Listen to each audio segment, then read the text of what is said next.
Hello and welcome everyone to It's Excellency Time. It's Monday night. It's right here. It's right now. I'm Jake Kelton, only stopping briefly to let you know it's the July Light Invitational Tournament. These teams that are showing up tonight, you can see at the top of the screen, 8 teams playing in this invitational tournament that have been playing for the last 3 weeks. These are the best teams that can make it to these invitational tournaments that are specifically invited. We have 2 Glacial Esports teams. That's why their logo is up twice. It is awesome. But the big factor to keep in mind is these teams get 1 shot per game. There is no game after they lose. That's it. They are out. They must win 3 games in a row to get the $25 first place prize pool. So let's get started tonight. We've got our analyst desk. It's 2 new people coming out tonight, Ivar and Simulcrum, jumping in to break down these games. Thank you, both of you guys, for coming out. What are your thoughts, especially on this game number 1?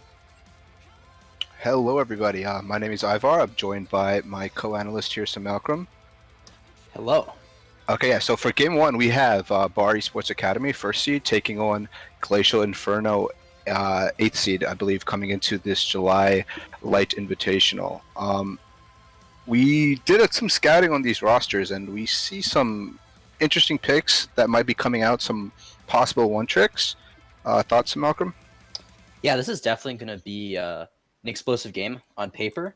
I think the matchup to highlight is Empower, Bar Esports top laner, and Mojo Skeletor, the top laner for Glacial Inferno, because the way these two, according to these 2 players' OPGGs, it's going to be an explosive matchup there. And with Bar taking blue side, it really makes this interesting because I predicted, we both predicted that they would take red, favoring the counter pick for Empower and getting that good matchup. But I think they want to get either Lee Sin or Caitlyn, because Slingshot and Basket of Knives respectively play those champs quite frequently. Yeah. And just to touch on the top laners one more time, they're both like very scrappy bruiser players. I know Empower plays some tanks, but we're hoping that both of these, Mojo Skeletor and Empower here, pick some scrappy top laner, so we can see some explosive action in the top lane. But like you mentioned, the blue side pick for the game from Bar really indicates that they might be trying to get some of their quote unquote one tricks for Slingshot, like you mentioned, Lee Sin and Caitlyn. So it begs the question: does Glacial intend to ban both of the one tricks, or do they leave them both up and get the other that Bar doesn't pick? Because Sora V9 and Jezzus, the jungler and ADC for Glacial Inferno, both play Lee Sin and Caitlyn as well. Yeah, and you're exactly right. That really muddles the predictions we can lay towards the pick ban for this first game. Because you're right, which champ will Bar choose to prioritize? And will Glacial even let them get those picks? Exactly. And I think we should also touch on the Yasuo pick for Glacial Inferno here. Both Windstorm and Sora V9 play Yasuo pretty efficiently, according to their OP.GGs, so it's definitely a flex pick that if it's not taken away, they can possibly even first pick it with a knock-up on red side and flex it anywhere. Like a Yasuo Gragas first rotation for red side can send that bottom, it could send it mid and jungle. A lot of versatility in those 2 picks. Yeah, the Gragas is a great point, because the OPGG is not reflective of a player's ability or what they choose to play. For all we know, they could play Gragas with the Yasuo. And and we know how strong that combo is. It's a pretty simple combo. You press R, and whoever you choose to target's probably not moving for a while. Yeah, and we saw it in some other games where, like, Kale's would just instantly get popped where she was ulted by Gragas, because there's no time for her to press her R, because by the time the knockup from Gragas' casket goes off, Yasuo is ulting her and she just insta dies. It's such a oppressive combo. Yeah, and both. Go ahead. Yeah, I was going to touch on the supports. I think that's where you're going into if you want to mention it. Yeah, so both supports play some pick champions, the Thresh, the Nautilus, and so I expect some roaming, a lot of explosive picks, especially around the mid lane. I feel like with let's see, Takes No Names, not too much I could tell from the OPGG, but Ahri was the thing that stood out to me. I don't expect that to be banned, so Bar could potentially run an Ari and a Blitzcrank and just look for picks across the map.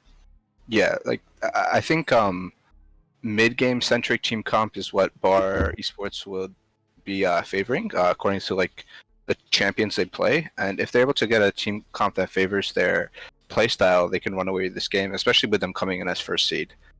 But to touch on that, I think Glacial Infernal still can, pull out some snowbally stuff, because Windstorm is for the most part an assassin player. So if he can get onto an assassin and punish take names, he can really snowball. But I think we are ready to enter pro draft here, so we're gonna pass it away to our casters here. All right, thank you very much, Ivar. And Simulacrum, thank you so much for coming in. You guys are new to the broadcast of XLNC Esports, filling in from Omega Esports, an organization that Ivar runs, who also heads up the Focus Esports and everything that Focus does, which is absolutely massive. If you guys have not gone and checked out Focus Esports, you absolutely have to. They do incredible stuff all the time. I really enjoy not only watching them when I have the time to, but they have got some really good work. Unfortunately, I'm actually I didn't have a copy pass available. There it is, Focus Esports LOL. Let me pull this up really quickly so I can get that in before we get too far into pro draft. Boom. There we go. Oh, I said the wrong thing, but the link still comes through. That's all that matters. There we are. Awesome sauce. There you go. Hearts and love for Ivar. Welcome back. We are into pro draft way too fast because I've been too delayed. Rude Dude is joining me tonight on the Color Caster, as I will be your play-by-play. And Rude Dude, we are deep into pro draft already. Aphelios, Yasuo, Ezreal taking away by Bar Esports, the Lee Sin, the Nautilus, the Volibear, some big beefy boys that also like to play in the jungle, being taken away from Glacial Infernal. Sejuani and Kane, the first two priority picks. I don't think I've seen either of these as prio picks in such a long time. No, I agree with you on that one. Sejuani really has fallen by the wayside a little bit in recent patches. Obviously, the beginning of Season 10, Sejuani was pick ban worthy 100% of the games, but recent patches, she's fallen off a little bit. Other junglers, typically more with early game style, they're able to bully out the Sejuani, make it so that she's kind of weak and kind of useless a little bit. And especially with the usage of Trundle really rising to the meta, this Trundle ultimate versus Sejuani passive was something that was really catching her off guard quite a lot and made it difficult for Sejuani to negotiate her way through the jungle. And just want to quickly touch on the bans quickly. The guys on the desk talked about this Yasuo pick that would have potentially come through. That's been banned away. And these support picks now that we see, Thresh and Leona locked in. As we mentioned, the pick style, we've got two really strong engaged champions that are able to pick enemies quite easily.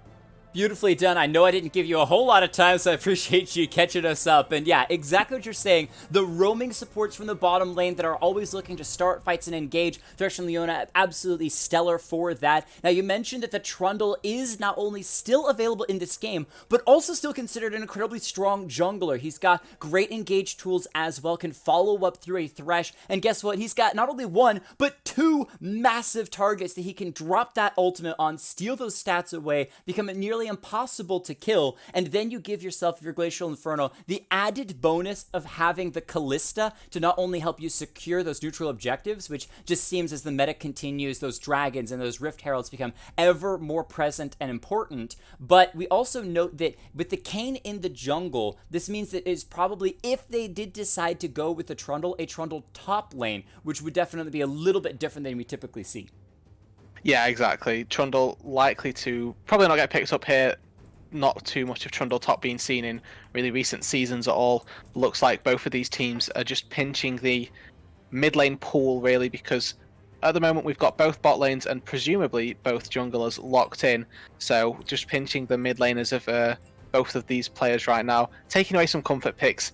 Echo being removed, Silas, Aurelia, and then I'm not too sure what that final ban is. If you can enlighten the people. Yep, it came from the League of Legends client chat itself. That was a Ziggs ban, which should not be surprised. It was played last week by Takes and Names. Very safe on that champion. Really good at accelerating the pace of the game by using that explosive satchel to take down turrets. And it was just one of those kind of a bit of a comfort pick and a bit of a off the wall pick that most people just don't expect to be up against a Ziggs in these games. So with that taken off the table, it was obviously obviously respectfully banned by Glacial Infernal, but it means there's still some strong options available as they grab themselves the Mordekaiser for the top lane. The analyst desk was saying that tops were going to scuffle a lot, while Mordekaiser is excellent at doing that in the 1v1.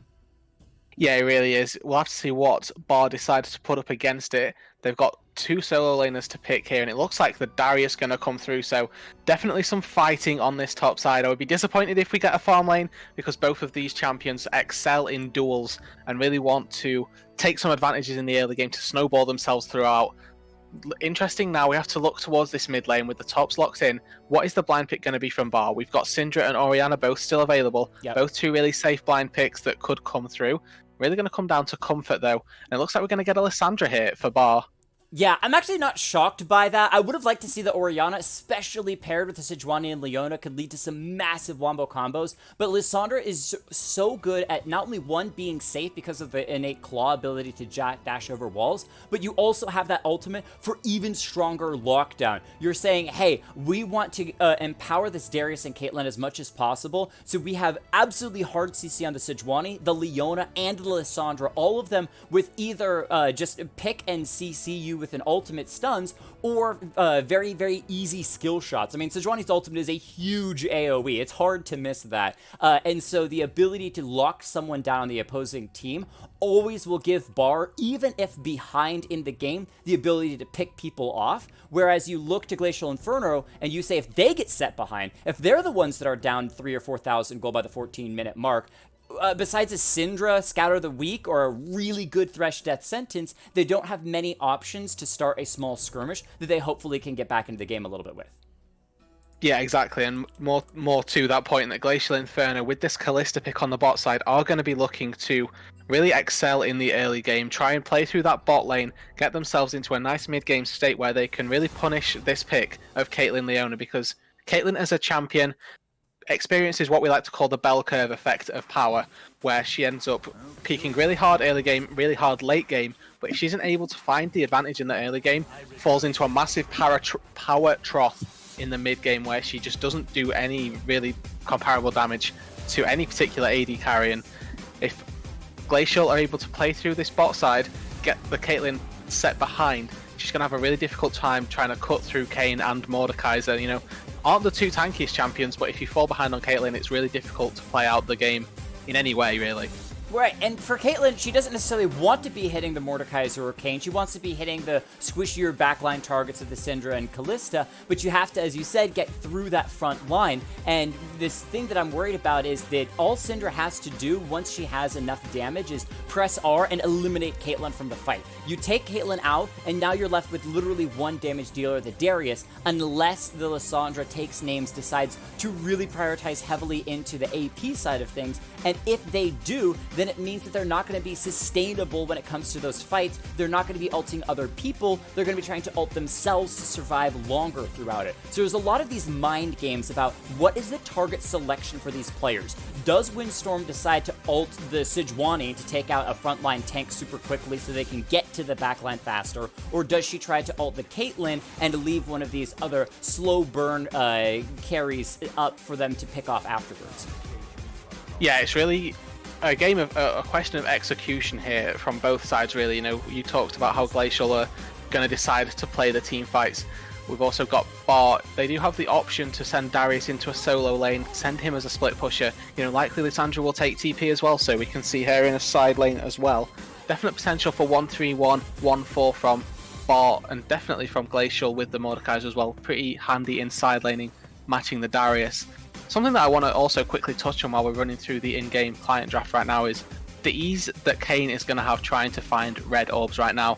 If he goes for the red Kayn, which is what I expect versus the Bar team comp, you know, we've got essentially 4 Juggernaut tank style champions with Lissandra filling in as one of those, and essentially 1 squishy Caitlyn. If he doesn't go for the red Kayn, then he's going to be finding it really hard to get assassinations off. So finding these red orbs on the top side of the map is going to be really easy. 2 melee champions, Darius and Sejuani. Super straightforward for him to just try and find a 2 versus 2 early on. Maybe just find the Sejuani in her jungle clearing camps, get those red orbs in early, and get himself to that Rast form that we'd like to see come out in these later stages, provide a lot of teamfight utility to Glacial. Exactly right. Is that once you get to that Rost form, you not only have the knockup available, but you can pair that so strongly with the Syndra Scatter of the Week, with the Thresh Death Sentence. You're layering a lot of crowd control together. The small issue that I see is that Bar Esports are just so much easier to be able to do that. They have so many, not only more options to find this crowd control, but they have a little bit of an easier time. They don't have to delay as long to get a specific form to then try to group with your bottom support and your mid laner. It's oh, I'm Lissandra, I claw forward, and I've immediately rooted you. You can't go anywhere. Guess what? Now I get to ult you. Guess what? Free ult for Sejuani coming in, ganking from the side of the river. For guess what? Free ult it from Sejuani. Now she gets to free hit you with the flail as well. That's going to follow with another stun. And they could just wail on these characters, especially when it's a Syndra, who is not the most mobile of mid lane champions. So I'm expecting to see a lot of both teams playing around burning flashes and then trying to repeat gank or reinitiate a fight after those flashes have been burned. Because once one person gets caught out, they should be dead either side. Yeah, you're absolutely right. We do need to see these flashes getting burned early from bar and then capitalization on those cooldowns being down. I'd really like to see cleanses come out from both of the carries here from Glacial. We need to see Kalista with a cleanse, Syndra with a cleanse as well, because, you know, we've talked about it so much already. The amount of ease of CC that bar have, the cleanse is just going to be pivotal here. I wouldn't even be surprised to see Kalista get a QSS as well on top of that, just to get himself a cooldown even more frequently. Hey, and what I hear you saying, Jake, is really that the execution is so much easier for bar that they should be able to execute on it with with more ease than Glacial are going to, because like we talked about, they do have the CC available to them, but it's much more difficult to layer on top and to get to the point of using it.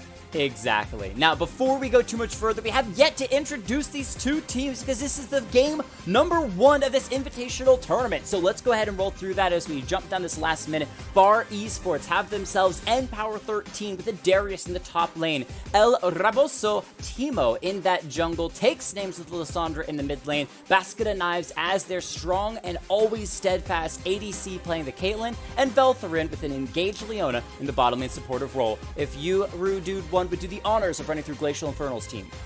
Yeah, of course. So on the red side for this game number 1, we've got Glacial Infernal, we've got Mojo Skeletor up on the top side, Jezis 9 on the Kayn in the jungle, Windstorm going to be using Syndra in this mid lane, and Sora V9 and Markandu 005 on this Thresh Kalista combination down on the bot side here in this first game. It's always fun when they throw a bunch of random names or symbols or stuff, or not names, a bunch of random numbers into their name. And you're like, do I read all these numbers? Does it really matter? But, you know, I definitely appreciate the true to form. I do it myself. I do want to briefly, which I don't normally talk about it, but this is Invitational tournament, so we're just going to hop to the bracket talking-wise and point out some of the teams that I'm expecting to perform well here tonight. FSU Black have just every single week, these last several weeks, have looked better and better and better. Not only the organization of FSU Black, but their teams specifically from FSU as a whole are just so good and have been playing exceptionally well in XLNC's events. They don't always necessarily win the events, but they look very, very strong when they do play. And then you have Dawnbreak Gaming, Glacial Galaxy as well, both of these teams that easily can make it to semifinals, maybe even knock their way into finals. And then there's some love as well for the Wolfpack, Keyboard, Dent Demons, and Osidos. So a lot of other teams in here as well. We just want to shout them out before we get into this game because it's always really exciting to have these teams coming out and playing in XLNC's events. They've done it the past 3 weeks, earned a lot of points to get into this game, to get set up, and to go all the way the distance into our final form. We're going to take a brief pause here for just a second as we load onto Summoner's Rift, and we'll be right back with you once we load into the game.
We are on to Summoner's Rift for game number 1 of the night. It's Bar Esports taking on Glacial Infernal. Rudude is joining me on the casting desk, and man, I gotta say, every single time that we see Bar Esports, Basket and Knives is a champion and a player that I just never see him die. Somehow he always manages to get through a game with either 0 deaths or just 1 death. He so rarely steps out of position and gets killed off, and when you look at the composition from Bar Esports, they've got a tank in the jungle, a tank of support, and kind of a soft tank in the mid lane with Lysandra, and a bruiser in the top lane. That says that they do still want to put a ton of resources onto Basket and Knives to be one of the major damage sources in these team fights. Yeah, you're exactly right, and we've got here Caitlyn being picked up for Basket O Knives, the longest range AD carry for the early game at least, until, you know, recent inventions of Senna mean that they can outrange, and late game Tristana as well has a little bit more range. But overall, Caitlyn, one of the safest AD carries that you can play, definitely going to be able to keep himself a decent distance from this Glacial side.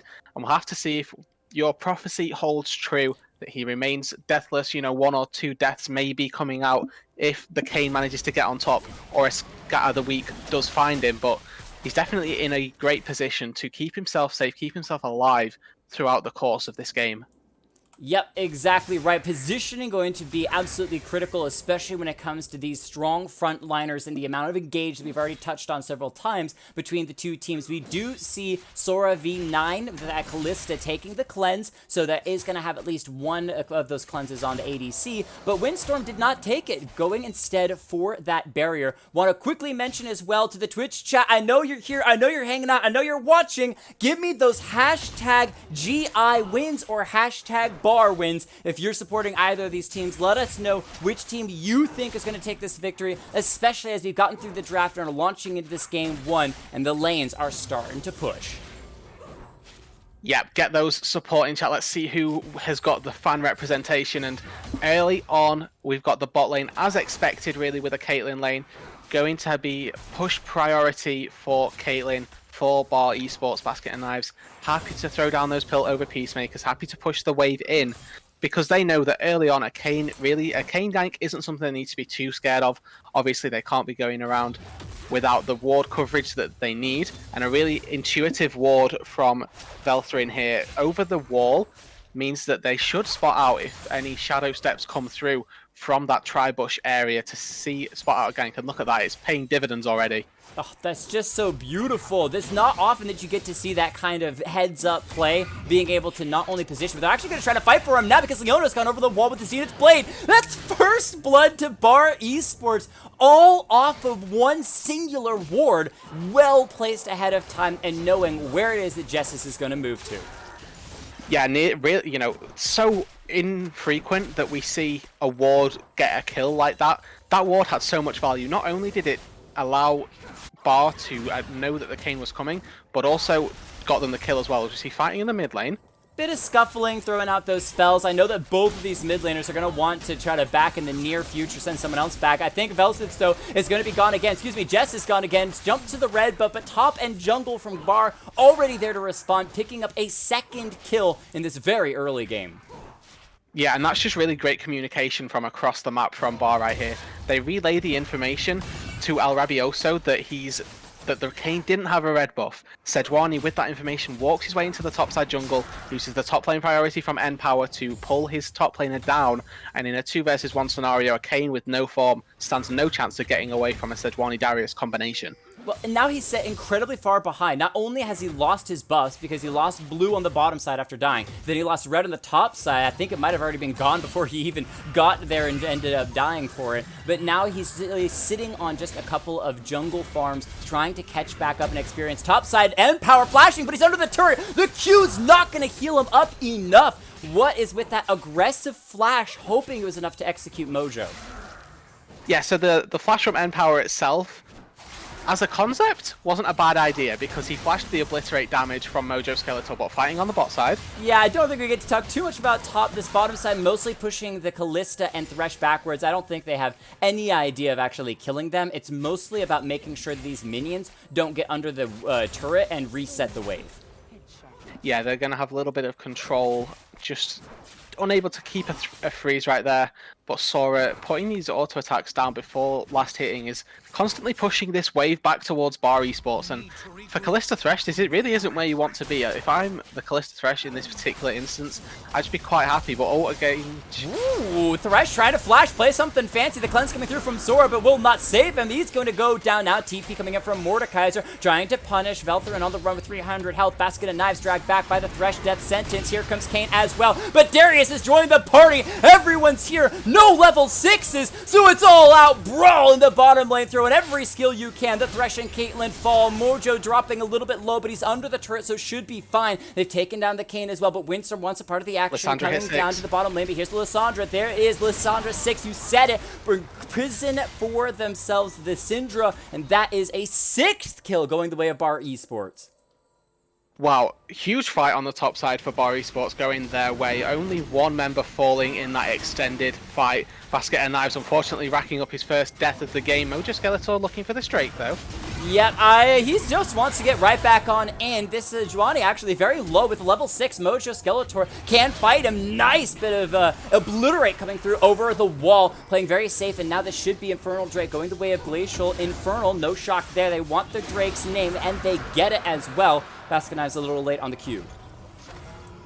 Yeah, and just a little bit of an overstep from Bar in that particular instance. They didn't have the health bars to successfully go for that Drake, and Mojo Skeletor managed to pick up 6 from the wave, managed to take Sejuani into the death realm, and ultimately gets himself a Drake and gets himself another kill. And currently, he's 100% of the team's kills. So we talked about these skirmishing top laners, and Mojo Skeletor really has all of the resources and is the only one really on the side of Glacial that is going to be looking to carry this game. Well, we say that, and actually, okay, you're fair, you're right. With the 3 kills, it puts himself pretty heavily in gold lead over the rest of his team, but I was looking at his farm, 25 to the nearly 50 of this Darius. That's fairly abysmal because he spent most of his time either trying to fight the Darius or, as we just saw, fighting around the bottom side of the map. So his farm definitely going to be slow to come in, but he makes up for it with all of those kills, so should at least help him out a touch. But Glacial Infernal definitely in a rough spot at the 7.5 minute mark. Yeah, and that lack of farm comes all the way back to that solo kill up on the top side, where we saw npower really felt he had the run of the lane and was feeling comfortable with that flash under the turret, and has really been punishing Mojo Skeletor just in the lane itself, denying the farm as we see reflected in the numbers. And really, you know, all the way from that solo kill, he didn't really have time to get any farm because of the big fight that happened bot lane, had to TP his way down, and he's still not managed to, but an exchange mid. Yeah, look at the layering of those ultimates. Windstorm flashing, trying to survive, and does get out. That's actually not that bad, just burning the barrier and flash to take down 2 big ultimates from the enemy team. But of course, having to abandon this mid lane turret, not really much to do besides watch those plates start to fall, with a lot of time left for Lissandra to still grab a couple of more of those. Yeah, exactly, and this is now where we're going to have to see whether or not Bar we're listening to us, Jake. You talked about it in the draft. They've burned the flash, they've burned the barrier from the Syndra. This is now a completely immobile mid laner, and these frozen tombs are going to be back up off cooldown before the flash is available. Let's see if Bar can look back in this mid lane and look to re-execute on this Syndra, get themselves another kill. I'm really happy with the itemization from Windstorm. Looks like he's going to be building the Mercury Treads with these boots and Null Magic Mantle. He's not gone for the cleanse, so he really is forced into Merc Treads this game. You know, if he goes for the Sork Shoes, then he really does stand no chance in team fights.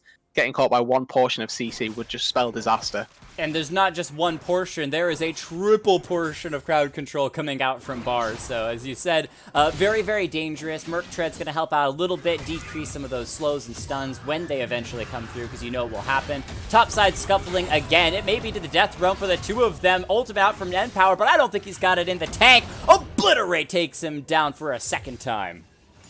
Yeah, Mojo Skeletor here, using the gold effectively right now. Got himself a quick cloth armor, which really did sway the entire course of that fight. It wasn't, you know, tremendously impactful. He did have a level lead as well, but with the actually item discrepancy, taking the solo kill on the top side, he's going to be in a great position to continue to snowball up here. And now we see automatically Sejuani is looking to try and help out. He's going to catch that wave. Takes Names is going to have an advantage in the mid lane just in terms of push priority because he has an XP lead, and just playing Lissandra already, he's got a significant push power advantage over the Syndra. So look to see whether or not they can execute on any top lane roams with the Freljordian duo here, see if they can make their way up top to help out npower, who's struggling a little bit versus this Mordekaiser. Yep, the Glacial comp from Bar Esports doing a nice job with their 20% bonus to stun up the enemy team. It was absolutely annoying when you played TFT and some comp ran that and your Ezreal never ever got to hit anything because he was stunned for forever. But with the pushing power in the mid lane, you're talking about Lissandra, is a really critical point because Syndra's purpose is to push out the wave and then look to come into these side lanes and use the Scouter of the Week to initiate a fight, get some long range stuns that can find themselves some picks. Well, she's sitting mid lane just continuously trying to deal with the Lissandra farm and losing out. Is actually over 10 CS down currently, and Lissandra still has time to push mid lane if she wants. Yeah, that's going to be another wave denied under the turret, and again, it all segues from that one mid gank that we saw from Sejuani. He managed to push out the Syndra with the flash and barrier, and we see fighting on the top side. Don't think Mojo Skeletor is going to get anything else, and Empower walks his way out, but could be a dive on this top side with Jezis 9 in the tri-bush. Yep, has that ultimate now, so can disappear underneath the turret into somebody's spirit if they want to, but is still a little bit low on farm and overall gold just because, actually getting slowly about 400 gold down, just because it's only been picking up the scraps for most of this game. Yeah, you know, he was set back really heavily early on, and with the fight that happened as well down bot side, he was one of the unfortunate members that did end up getting slain. He's really just been trying to farm his way back up. He's got himself actually a nice little CS lead, but Mojo Skeletor going in on top side. Yeah, and Power, you're in a bit of trouble because they're also dropping the... Wait, I just see it's that ultimate from Mojo Skeletor. That was what confused me after the corner. I thought Rift Herald was being dropped. Doesn't matter. Drake gonna go the way of our esports, and topside Mojo Skeletor winning the 1v1 again. This guy is 5-0-0. Hey, you know what? Callista, you're a pretty strong carry when you get ahead, but Mordekaiser might be the solo at this point. Takes Names, though. Finding Jezis, just a quick burst of damage inside the Rift Herald pit gonna go down. Fight might be started again, though, as Rapidoso throws out that ultimate. Glacial Prison locking up Windstorm. Doesn't have the damage to follow it up. The Lissandra ready got a couple of those cooldowns. TP coming in from the Darius. Might try to start the fight back up again. The Rift Herald's resetting. Hasn't quite got its health all the way back up as Mojo Skeletor fighting in power yet again. Keep in mind, Skeletor's ultimate is not available as Rapidoso pushing Windstorm off to the side. They're trying to just scuffle around the jungle, flashing over the wall. I think Darius might have bit off more than he could chew. The bleed stacking away. Is that enough to take down the Mordekaiser? It is! 2 kills the way up our esports, playing on a knife's edge. Yeah, really well played team or little skirmish up on the top side. Can't call it a team fight if the 2 members bot side aren't there, but 2 versus 3 on the top side, and it was really close. It really did look like that Mojo Skeletor, with the lead that he's been able to farm up for himself, was going to be able to come in with the lead and really turn the team fight in his favor. Unfortunately, a slight misexecution from him. He popped his W before he, in one of the earlier engagements around the Rift Herald, rather than waiting until he got full stacks of his passive to make that shield even bigger. Unfortunately, that ultimately caused him to fall, and if he'd have used that W a little bit more effectively, he'd have been able to trade onto N-Power, maybe not even fall himself, as he would have been able to pretty much mitigate the entire damage from the Noxian diplomacy that would have come through.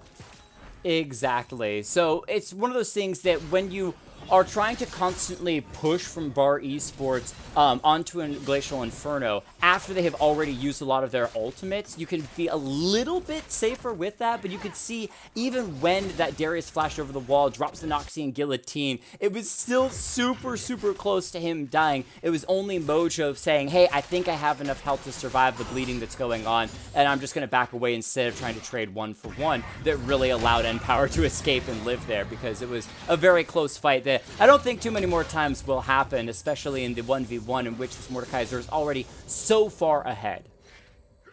Yeah, and apologies there. I think my internet is playing up a little bit, but we'll live and learn. We'll keep going. Thank you very much, Jake, for covering for me there. You know, I'm sure you did a wonderful job talking about this top side fight that we're seeing, and I'll continue with it a little bit. We've got the Liandry's coming out really from Mojo Skeletor in this top side, looking to cut through the HP damage, or cut through the big HP bars that is going to be built up from Bar Esports. We've got Sejuani and Leona, both two big tanks. Lissandra herself going to be getting a nice amount of HP just from her stats, levels, etc. And Windstorm with the engage mid gets a nice chunk down, doesn't go for the all-in because the Frozen Tomb is still available. That's actually a good point. We haven't seen but maybe one of those unleashed powers from Windstorm. Very slow to drop those ultimates, trying to wait for it to actually execute people rather than wasting it and then not having it when another skirmish happens. But what happens is when you're constantly delaying using that ultimate, you're just never dealing a whole lot of damage to the enemy team because you're always waiting for the perfect moment to drop it. So we'll see if Windstorm decides to be a little bit more open to dropping that damage around. And I'm curious, you're talking about Leandra's Torment from Mordekaiser in top lane. Will we see a Grievous Wounds come out from Kalista? As N-Power probably going to die again. There he is going down. Nice another obliterate from the Mordekaiser.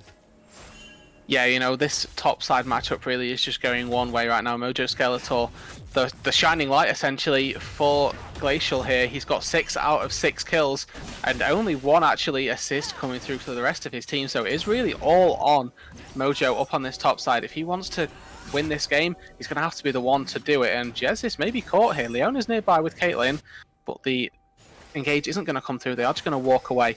We see Bar, they've rotated their bot lane up to top side. They take themselves the bottom tier 1. They rotate their team up to the Rift Herald. The bot tier 1 is going to get traded back from Sora, but they are going to end up getting a Rift Herald, and they're likely going to use this in the mid lane. You always want to break the mid tier 1 if you can. Opens up the map, gets you a lot of avenues into the enemy's jungle, create some vision, and you're able to play with a lot more information with that bot, with the mid tier 1 down.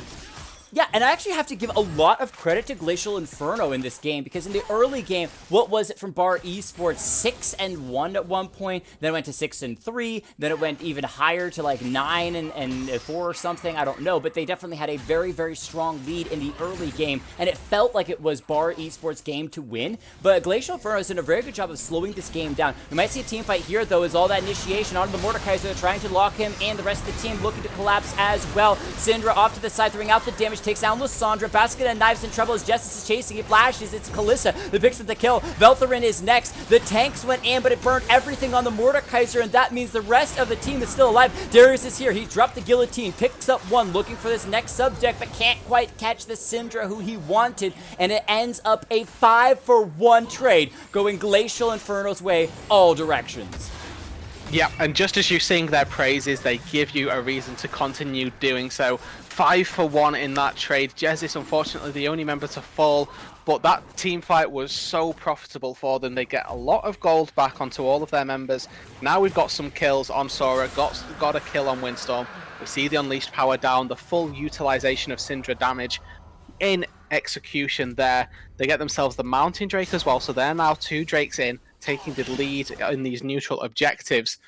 And that team fight, it really looked like N-Power was going to be able to come in at the end and really save the day, but he was just a little bit too slow. The exhaust came down, and it was a pivotal one at that. Thresh with the exhaust managed to really just give his team enough opportunity to kite away from the Darius, who had found the execute, and if he'd have just got 1 auto attack, 1 Q on any of the members, with the health bars so low on Glacial, would have been able to reset and likely dunk on everyone. But the well-timed exhaust, well-timed kiting from Glacial kept themselves safe and prevented an absolute massacre. Yep, and the big thing from the side of Bar Esports was that they burned so many of these engage ultimates. Well, they're going to find themselves another one as Thresh. Not exactly sure how excited he was to be stepping forward, throwing out that death sentence, but they're going to lose the Kayn as well. Double kill going the way of Bar Esports, so striking back a little bit in the mid lane with some overstepping from Glacial, but huge ultimates. Well, I don't even get to talk about that because they're chasing now onto the Kalista, uses the cleanse, continuing to hop away, throwing out a bunch of spears. I think Rabisoso on a Teemo, almost going down, finally escaped, tripping over the name, but that's okay. Bar Esports not tripping as they catch their way back into the game, taking the gold lead and the kill lead once again. Yeah, and all of that off the back of some really unacceptable overextension from Thresh right there. Markandu just trying to hold the wave for his AD carry to come and farm it was not the play when you're staring down at a Lissandra with a completed Ludens, and we saw why right there, just pulled Sejuani into exchange, but maybe a fight under the turret? Can you call it a fight when it's 2 spells and the ADC is dead? That was Windstorm finding the Scatter of the Weak to get the stun into Mojo, dragging the Caitlyn into her demise. So nice little pickup there from Glacial Inferno, and they found that mid lane turret as well. So game is actually surprisingly even as it continues to kind of teeter-totter back and forth, but as long as it continues to go back and forth, the game stays kind of balanced between the two teams. Yeah, and you're exactly right that with these teams giving gold to and fro between all of the players, we have to take stock of who the gold is getting funneled onto and who's actually giving it away. You know, at the minute, we're sitting on some nice gold bounties in the mid lane and AD carry role for Glacial, actually. So Syndra and Kalista actually have found themselves a way into this game, picked themselves up a few kills off of a team fight, off of that dive and a fight mid. Great flash from Takes Names, hopping over the wall into the Raptor pit. I was holding my breath for a moment to see whether they would actually get the death sentence from the Thresh, but nope. Takes Names takes a magical jump over the wall and escapes, but as you're saying, that gold and kind of being on the members of Glacial Inferno's mid and bottom lane, you also look at the side of Bar Esports, it's 4 kills on the Lissandra, it's 4 kills onto the Darius. These are huge champions. Darius going to be picked up the top lane. Nice death sentence from Thresh, dragging Teemo, the Syndra back in, the Sejuani, and that will be another 2 kills to Glacial Inferno, as I feel like the teams have forgotten that there are neutral objectives that exist and just are like death squatting looking for people to kill. Yeah, I mean, yeah, exactly that as well, that there was no neutral objectives up there for Glacial to take, and with the Herald being summoned topside, I feel like that was a nice play for Glacial to acknowledge that they can just send 4 people top, collapse on the kills, and they're not going to lose anything. Drake isn't up for another minute and a half, a minute 15 now, and they get 2 kills onto their Kalista, who is at the point with 2 completed items, probably the peak of her power, going to be able to dance around, get spears into all of these melee-style champions that Bar have drafted, and really be able to cut through them all if she's able to get away from the CC. We saw the use of the cleanse that she has in the mid lane dive that they attempted. You know, whiffed Sejuani ulti and a nice cleanse away from the Leona solar flare means that she is able to keep herself fairly mobile. Completed tier 2 boots as well. Jumps are going to take her further and further. Death's Dance likely going to come through for her 3rd item. I'd like to see that being picked up just so that she can stay alive, stay safe in these team fights. And 30 seconds left, both teams now pinging the dragon, walking towards it. There's no TP on Takes Names, and he's still in the top side, so look to a 5v4 for Glacial here. And we'll see what they can actually do. Mordekaiser has that Zhonya's already completed, where Lissandra in that top lane is only sitting on pieces of the Zhonya, so hasn't been able to finish off just yet. The Kalista picking up 2 items, no Grievous Wounds completed. Thresh finds the death sentence, but it's only on Developer in the tank. Not as big of a deal as the teams grouping around this Drake. It would be Soul Point if Glacial Infernal are able to pick it up. They're going to start it, try to drag it out of the pit and away from the members of our esports. Lissandra has recalled coming back from the base. Mordekaiser front line, stepping forward, gets dragged the enemy team with the apprehend, but they decide not to go forward even more aggressively. Basket and Knives hooked up by the Thresh. He's going to go over the wall. He tries to play. Kalista picks up the Drake for Glacial, and they are going to start this fight. Nice locking down the entire enemy team over the wall. It's Thresh who goes golden with the stopwatch. Darius starting to drop down the hammer, but he's taken out himself. Dashing Takes Names, tries to survive with the stopwatch a little bit more. I think completed off the Zhonya's, but gets taken out because Mojo Skeletor is untouched that entire fight. Yeah, and a really nice team fight coming out for Glacial. Slightly over-aggressive flashes from Sora and Windstorm. Didn't have the front line to back them up. Unfortunately, they do fall, but overall a 4 for 2 and the Mountain Drake. This is going to take them to a really strong advantage. You know, we're in even gold graph right now, but with Kane reaching form and Mojo Skeletor on this, Mordekai's looking really strong. They're looking to dive Leona here. I'm not sure that they've got the damage. Yeah, that was a bit unwise. Thresh is literally laughing as the rest of his team might actually die now. The Mordekaiser goes down because he was stuck way too long in a fight that didn't even need to happen. It's a Leona. She's got no damage. She just walks up to you. Okay, she stuns you once. That's it. Take the turret and leave. But instead, Thresh is going to get his entire team in trouble. Yeah, and that's 900 gold going into Basket of Knives' pocket right there. He's going to be able to pick himself up a big chunk of items towards his completed Zeal item. This is Bar looking to the Baron now. I don't know that there's any vision, particularly for Glacial here. Looking at it, they don't have any rights onto it, but they do spot it out with a ward right now. Jungler in base, this could just be the Baron for Bar. Yep, they do. Glacial Infernal see that this is happening, so they could try to come in on it. TP is going to be started as the Mordekaiser comes around the side. The Baron's not been started or finished off just yet. Down to 2,000 gold. They're trying to burn the Lissandra, jumping incredibly low. The Baron will go the way of our esports, and now they're trying to jump straight onto the Mordekaiser, where Mojo Skeletor goes into the death realm, taking with him that Darius. He knows he can beat him in the 1v1. Will use his stopwatch as well to make sure the bleed doesn't take him down. He's popped back out from the death realm, taking down Leona as well. And Glacial Infernal say, hey, you can have the Baron. We'll take the ace. That's a big team fight, again going the way of Glacial. Really just not able to get themselves away were Bar right there. They do get the Baron, but at the cost of all 5 members, so they're not going to get any form of push power out of this. The gold is evened up immediately after they get aced, you know, 500 or 300 lots of 5 gold, whichever way around that's supposed to be said, is going to even up the Baron power play. And now they're looking to take some turrets as well. They get the mid lane tier 2 that they dove for last time, get the inhibitor turret, but importantly, not the inhibitor.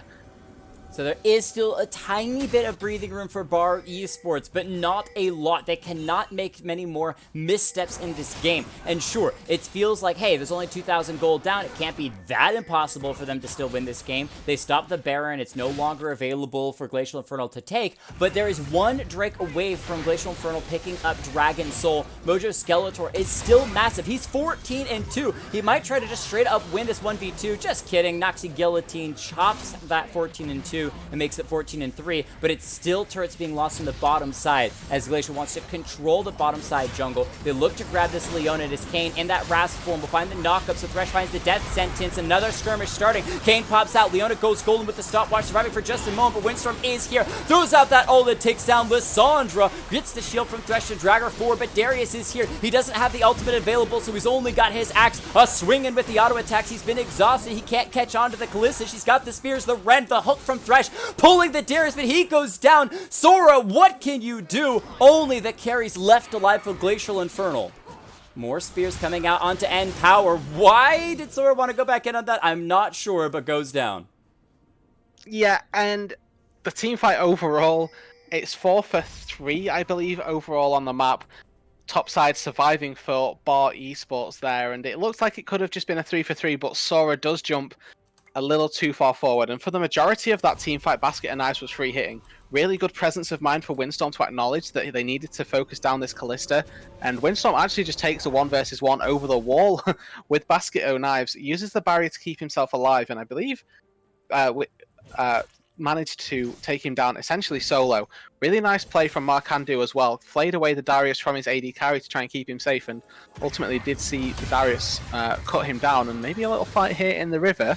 Yeah, Mojo Skeletor, I mean, you are incredibly strong, but we've seen you have a bit of struggle before. Into the Death Realm, he will take End Power, misses the Claw. Still going to be beating up for a moment, but the entire enemy team around. Oh, Thresh through the Lantern, but a bit of miscommunication. Still, Mojo had his flash available to hop away after End Power. Dropping that Noxian Guillotine was enough to scare the Mordekaiser back to the fountain. Doesn't have TP, so if this fight starts, he's not going to be able to join his team, and it will start indeed as all the crowd control from Bar Esports try to come through. Sejuani being the tanky front line, takes aim, surviving for way longer than should necessary, but the Syndra ultimate, the Unleashed power shuts her down. They'll continue the chase as Veltharin, while super tanky still has all those spears. The Rend comes out from the Kalista, and that is Sora finishing off the fight. It's Dragon Soul, the way of Glacial Infernal.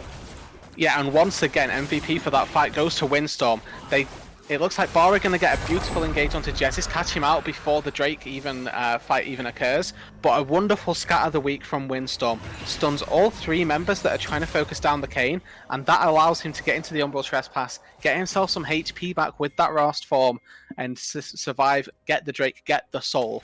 And a really nice death sentence from Mark Kalista throwing Thresh out. They're trying to fight a 2v2, excuse me, looking for Basket of Knives first. They should be able to take the Caitlyn down, and now they can focus on N-Power. But here comes Sejuani out of the base. This might be Glacial Infernal with a bit more aggression than they deserve to do, trying to come in. No focus on the inhibitor. It's looking for more kills, and now Mordekaiser is locked up and drops. He goes down. It's 3 free kills for 1 for Bar Esports. Yeah, and that's just... It pains me to see that the teams aren't going together in this instance. If Glacial just send their Kayn and Syndra with the play right there, that's an inhibitor, and they can maybe even take the fight if they really wanted to. Glacial do get the kill onto Basket of Knives and take the Caitlyn down once again, but really the key objective that they want from that is the inhibitor. The pushing power of the mid lane super minions will be invaluable to them with this Baron respawning in a minute. Unfortunately, they're unable to get it. They do lose 2 members as well. And now Windstorm left to defend mid lane on his own, and he's able to do so due to a lack of Baron on either side, making the wave clear from Syndra more than adequate. But that could have been really game altering for Glacial, and instead it just sort of turns into another fight that gets them the Mountain Soul. Yep, Bar Esports back away to grab a couple of vision control wards around the side of that Baron up at about 30 seconds. Caitlyn going to be in a small bit of trouble, but the damage from the Kayn is not that much because he is Ross Justice. Diving by himself will go down. Enemy team jungler is out of the picture, which means that Bar Esports starts up the Baron up in 20 seconds. This is not going to be that scary because the enemy team jungler is down. Pointed out by Catinator from the Twitch chat, it seems like neither of these teams actually want to win because they constantly are handing the game opportunity to the other team. No, you win. No, you win. No, you win, because there's so many mistakes in positioning and focus between these two teams. It's actually hilarious to watch. Yeah, and I want to quickly highlight, you know, we've sort of mentioned that Glacial made a couple of missteps. What I really want to point out, that was a really nice play from Sora and Markandu there. They acknowledge that Jesus has fallen, and immediately they target the mid lane inhibitor. Although they don't walk up to hit it, it pulls enough members of Bar away from the Baron so that Jesus' death ultimately is just 300 gold in a pocket on Bar Esports. In a real scenario, if, let's say, for example, Sora doesn't push that mid wave in and doesn't threaten the inhibitor, Bar just get the Baron, and they're able to start pushing back versus this Mountain Soul. You know, now the Baron's still available just because of the macro play that Glacial have made there. Well, and a big factor as well is that, sure, they've got the Baron up that Bar Esports could try to go and make a play around, but there is a Elder Drake up in under 3 minutes. And this is not an Elder Drake that a team is 10,000, 14,000 gold ahead. They can easily win the fight, grab the Elder Drake. Even if they lose the Elder Drake, it's not the end of the world. This is a game in which there is only 1,000 gold difference between the two teams. Most members are sitting at 4 items or more, and Bar Esports absolutely could fight for this Elder Drake. We'll see if that's what they decide to do. Is for now, they've backed away from the Baron, maybe hoping to grab a pick before starting an all-out brawl. Yeah, exactly. And this is the power of Mountain Soul right here. I really want to highlight it. That Mountain Soul, for me, is just a gateway to getting Baron, because that extra 300 health on all of your characters means that you're able to pretty much tank the Baron as you wish. And that's really unfortunate that control ward doesn't see the ward in there. And Mojo Skeletor might be getting a little bit caught here, looking for an engage as well. Yeah, these teams could definitely start something up, as it seems like Glacial Infernal is going to be on the chase. They're looking to take down Darius first. They've got the CZ crowd control. They've locked up the Syndra, or the Lissandra. They've taken her out first. Over the wall comes the team of this Sejuani trying to do what she can, but unfortunately taking is not enough. Basket of Knives is over the wall, but there's really no opportunity to engage. Just throwing out an auto here and an auto there, but immediately the rest of her team is going to fall. Basket of Knives on the run, but the Thresh finds her with a death sentence. Sora will probably drop, but the rest of the team is going to fall as well. Another ace for Glacial Infernal. And that should be the game here. Let's see if they can get it. They've got 30 seconds on the majority of these death timers. Kayn, Thresh, and Mordekaiser. Let's see if their turret taking potential is what we hope it can be.